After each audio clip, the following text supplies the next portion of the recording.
Ну, начну с первого вопроса. Почему египетские власти, начиная с четверга, 27 января, отключили в стране интернет? Следует сказать, что существует очевидное противоречие между той свободой действий, которая доступна в интернете для молодых египтян, а это основные пользователи глобальной сети, и между реальной практикой демократии в Египте.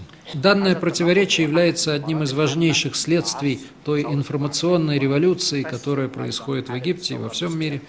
Это противоречие также объясняет природу нынешней египетской революции, главным мотором которой или главной движущей силой которой являются не какие-то политические лидеры, а молодежь. Египетские власти пытаются разрешить это противоречие, воображая, что отключение интернета, которое, надо сказать, будет временным, думая, что это отключение интернета обеспечит им преимущество над своими противниками. Нынешние египетские власти делают все возможное для того, чтобы переломить ситуацию, прямо или опосредованно используя для этого имеющиеся в их руках средства подавления, в том числе силы правопорядка и тайную полицию. Применяются такие грязные уловки, включая или выражающиеся в привлечении к подавлению революции, в мобилизации, на борьбу с революцией всех подразделений МВД, включая даже транспортную полицию, то, что соответствует нашему ГАИ,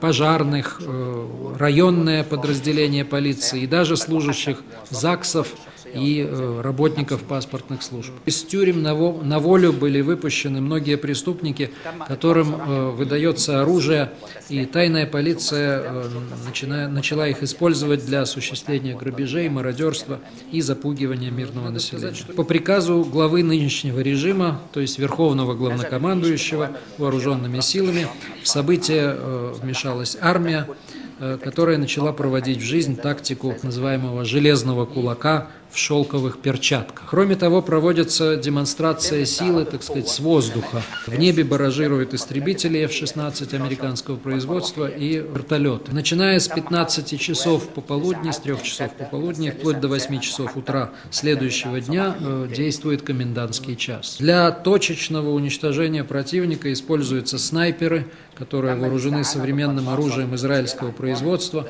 и в больницы поступают искалеченные трупы людей, убитых так называемыми живыми пулями, то есть пулями, которые разрывают тело жертвы от шеи и до нижней части туловища. Были закрыты также офисы ряда иностранных спутниковых телеканалов, а сами эти каналы лишены лицензий, в частности телеканала Аль-Джазира. Таким образом, вот эта отжившая свой век власть пытается выиграть сражение с повстанцами, спустив их на землю с высот интернета и полагая, что именно здесь, на земле, она обладает преимуществом над ними.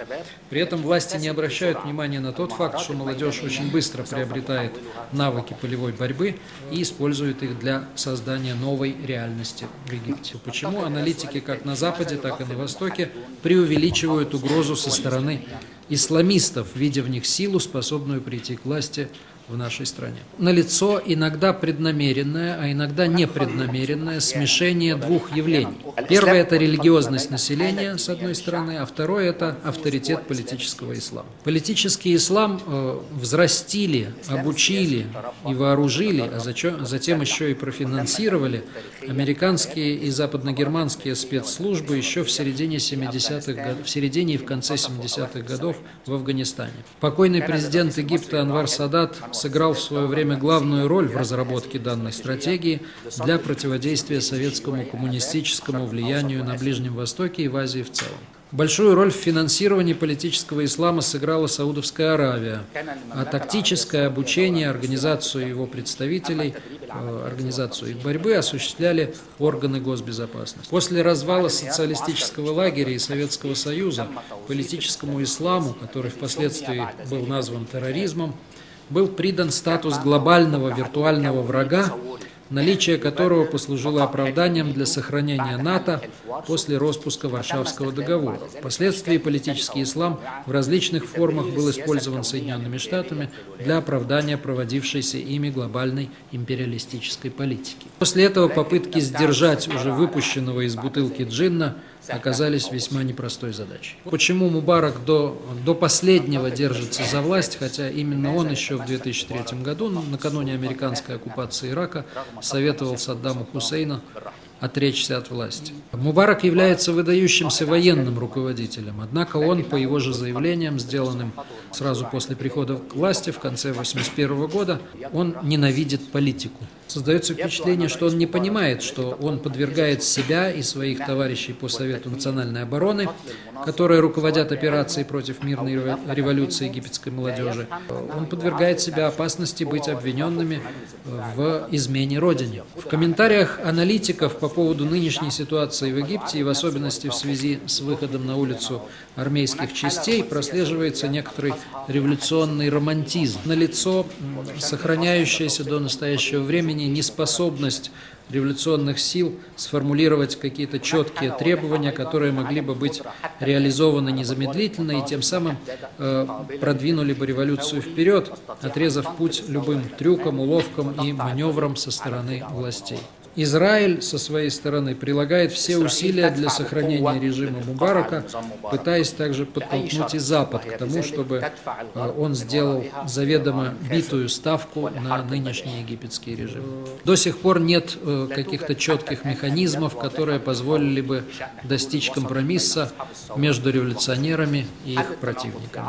Нет сомнений, что разрешение противоречий в эпоху информационных революций возможно лишь на пути расширения демократической практики. Любое ограничение этой демократической практики или противодействие ей неизбежно приводит к социальному и политическому взрыву. Необходимо перевоспитание и переподготовка полицейских служб и пересмотр программ обучения полицейских кадров, потому что в подавляющем большинстве государств, в том числе демократических или полудемократических, полиция обладает чудовищной властью и тесно связана с преступностью и с коррупцией. Коррупция существует и, видимо, будет продолжать существовать во всех демократических, полудемократических или диктаторских обществах. Путь решения проблемы состоит в поисках методов и реализации народного контроля, в обеспечении его эффективности в деле ограничения коррупции, в строгости наказания коррупционеров, какие бы посты они ни занимали, и в недопущении здесь двойной морали и двойных стандартов. Задача в том, чтобы добиваться прозрачности, гласности и наказывать тех, кто пытается скрыть факты коррупции.